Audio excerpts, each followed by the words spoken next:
So the other day, I was reminiscing on the bus through Peckham, thinking back to Wood Green and my friends and how I left them. Because I made a little gold, moved up the yellow brick road to where the pigs don't patrol when your neighbours ain't on tag. I knew my boy for 20 years and I've never met his dad. I knew my boy for 20 years and I've never met his dad. That reality is sad, but it's normal, mad. I knew my boy for 20 years. Speaking of fatherhood, it's December 23rd, and I've never seen her in so much pain. Panic, fear, excitement. Before the panic begins, instinct kick in. Call the Uber. I think it says 3 minutes away. I hope it says 3 minutes away. I start packing all the essentials. Hospital bag, water, fruits. It was so much easier in the antenatal lessons. I hear the midwife's voice telling me to breathe in, breathe out. So I breathe in, breathe out. Start packing more essentials. Hospital bags, more water, fruits, straw. Who said a straw would help? Actually, that was my sister. She's a midwife. She says the straw does nothing to help women in labour, but it gives them the illusion of control. So fuck it. I grab the straw, hand it to my wife. I tell her to breathe in, breathe out. I tell her she's doing fine. She's great. I look calm and ready, but inside this mum spaghetti. So we get to the hospital. It's nurses, family, friends. Words I was never taught in school, like epidural, complications, prolonged dilation. And all I'm thinking is, shouldn't it all be over by now? December 24th, nurses have come. They finished their shift and gone, but this day has not ended for us.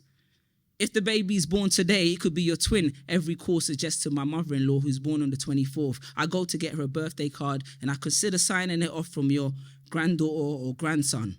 But at this moment, that's more fiction than fact.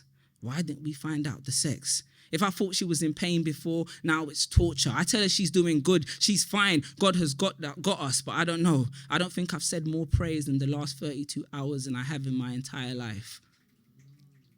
Mandem, let me put you on, for those of you who haven't been through it. Before a woman can start pushing, she has to be at 10 centimeters dilated. My wife is currently at 4 centimeters. She needs 2 centimeters every 2 hours. 2 p.m., still no progress. She starts to shiver. They say there's potential infections. 4 p.m., still no progress. The doctors say it's taking too long. If she doesn't start progressing soon, we're going to have to take her into the theatre. 6 p.m., 6 centimeters, we rejoice, but suddenly it's heart rate dropping, heartbeat failing, doctors, nurses, cleaners, all flood into the room. My baby is fighting. She starts crying, her mum starts crying. Doctor reassures us that everything is fine. The room quiets. The heart rate goes down to 0. Then it gradually goes up to 70. Doctors reassure us that everything is fine. Fam, this don't look like everything is fine. 7 p.m., 7.5 centimeters, still progressing too slowly. Then suddenly it's heart rate dropping, heartbeat failing. Doctors, nurses, cleaners, they all flood the room. Doctors say it's getting dangerous. If she doesn't progress by the next check, we're going to have to take her to the theatre because we might just lose the baby. 8 p.m., doctor come in, he checks, they pray, we pray. I'm sorry, still no progress. We're crushed. Prayers in vain, atheists in seconds. Suddenly, the doctor changes his mind. He said, we're going to give you 2 more hours. The whole hospital is rooting for you, God. And that's when I go into the toilet and lay on the floor and say every prayer I've ever known to the Lord. 10 p.m., Judgment Day. Doctor walks in. He checks. He pauses. We wait. We pray. 8.5 centimeters. Jesus, my grandma-in-law screams. Allahu Akbar. I collapse into the floor in sujood. God. 1 a.m. And now it's time to push. And she pushes. She pushes through late nights in my dorm room, revision in our library, through graduations, rejections, job applications. She pushes through late night dates in the West End, 149 buses, ghetto picnics in Ali Pali, stolen strolls through Burgess Passes. She pushes through successes, prayers, stresses, cars, cribs, fights, flight. We pushed and now she pushes.